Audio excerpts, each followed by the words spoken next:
27:9, the world ended in fire. In the year 2325, the world goes on. 246 years after the bombs fell, humanity survives beneath layers of steel, concrete, and optimism. Inside Vault 23, life is good. The lights are on, the water is clean, the children are safe. Vault-Tec promised that if you followed the rules, everything would be fine. And for the people of Vault 23, it is. Sometimes things break, machines fail, systems degrade. When they do, the Overseer consults the lottery. A name is drawn, a Vault dweller is chosen to step outside into a world no one remembers and no one truly understands. They always come back with what the Vault needs. They never survive long enough to enjoy it. No maps, no stories, no answers. Just another name crossed off the list and another reminder that everyone has a part to play. This time the lottery chose Daniel Buren, a Vault dweller, a son, a friend, and like every choice before it, the Vault assures him it's for the greater good, because war doesn't end when the bombs fall. War never changes. In the year 2325, 246 years after the world ended in fire, life in Vault 23 is fine. It's safe, predictable, ordered. The lights hum softly overhead, clean water runs when the taps are turned, doors open when they're told to. For Daniel Buren, this is not remarkable, it's simply life. The Vault has always been home, and for most people inside it, the idea that there could be anything else is almost unthinkable. Children are raised on routine, education, maintenance shifts, communal meals.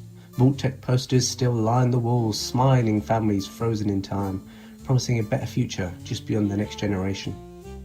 People believe these promises because believing is easier than imagining the alternative. But lately, small things have gone wrong. Lights flicker without warning, water pressure drops for hours at a time, machines that once ran smoothly now stutter or fail altogether. Nothing catastrophic, nothing that can't be explained away with a clipboard and a car announcement from the Overseer. And when something truly important breaks, when a part can't be fabricated or repaired, Overseer turns to the lottery. A name is drawn. A Vault dweller is chosen. Someone is asked to step outside, into the unknown, into the wasteland. Daniel knows this system well. He has lived with its consequences his entire life. His mother died giving birth to him, complications the Vault doctors could not fix. His father raised him alone, at least for a while. On Daniel's first birthday, the Overseer came calling. A power coupling had failed. The Vault needed a replacement. His father's name had been drawn. He left behind a card and a letter. Words meant for a child too young to read them. He returned with the power coupling, but he did not survive long enough to see his son grow up. Daniel grew up an orphan, adopted by another family in the Vault. They had a daughter named Mel. She became somewhat of a sister. She was closest friend, his confidant, the one person who understood what it was and what it meant growing up in the Vault that might one day take everything away from you. They grew older together, learned the routines, learned the rules, learned not to ask too many questions. When they were 20, the lottery was drawn again. This time, Mel's name came up. She left with the same assignment Daniel's father had been given, a power coupling, one simple task for the good of the Vault. She smiled when she left, promised she'd be back, promised she'd tell him the stories of the outside, but she never returned. A year later, on January 31st, Daniel's 21st birthday, the Overseer called another assembly. The lottery machine whirred, and the room went quiet, and Dan Buren's name was drawn. His assignment was simple: retrieve a power coupling, keep Vault 23 running, succeed where so many had failed before him. He packed what he was given, which was almost nothing: a small knife, a few basic supplies. The Vault was running low. The Overseer offered quiet reassurances that everything would be fine.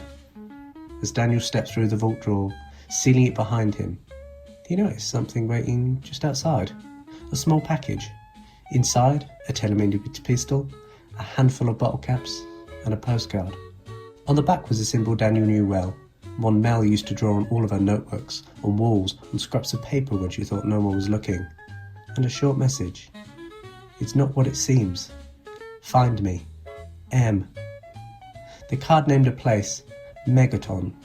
Daniel had never heard of it, and so he took his first steps into the wasteland. The world outside was quiet in a way that the vault never was. No hum of machinery, no distant voices, just wind, rust, and the remnants of a civilization that had destroyed itself centuries ago. Days passed as Daniel walked. He followed cracked roads and broken signs, guided more by instinct than knowledge, and eventually he came across a small, crumbling building. A super-duper mart. A place that once promised abundance and convenience. Inside, shelves lay bare, scattered with debris and old advertisements. Daniel found a few usable supplies. Then he found the ghouls. They moved with jerking, unnatural motions. Once human, now something else. Daniel fought them off, heart-pounding with every swing of his knife or shot of his gun, a reminder that the vault had not prepared him for this world. When danger passed, he found it. Nuka-Cola. Cold, sweet, glowing faintly in the dim light.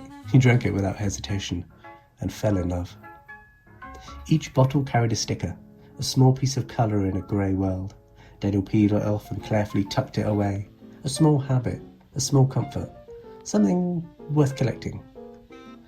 After days more travel, he reached Megaton, a town built around an unexploded nuclear bomb. People lived, traded, and argued in its shadow, as if daring the past to finish what it once started. Daniel asked about Mel, but no one recognised his name, so he asked about work. Megaton offered him a few choices. The Little Horns, a military outfit, claimed to protect the town. They wanted his service, but he declined. Mojave Express, they needed an old train station cleared. Happy Trails Caravan Company needed a radio tower restored and a missing group located. Daniel accepted what he could. Caps mad. Information mattered more. On the road, he encountered a small eyebot that began to follow him. It whirred, it beeped, occasionally issued warnings Daniel didn't yet understand. He named it Old Rusty. He ignored most of its warnings, but apparently they were given for good reason. Raiders captured him soon after. Chains, laughter, the stink of blood and rust. Daniel escaped by force and desperation, finding a hardened 10mm pistol in the process. It felt heavy in his hand, reassuring. Eventually, he reached the radio tower. Old, rusted, still standing. He'd powered it on, static filled the air. And then, voices. Signals reaching out into the wasteland, proof that others were still out there, searching, surviving, hoping. Daniel returned to Megaton. He turned in his jobs, brought supplies, and gathered what little information he could. New leads emerged, a truck stop in the northeast, an old store in the west, possible clues about Mel, possible paths to a power coupling. The wasteland stretched endlessly before him, and Daniel stepped forward.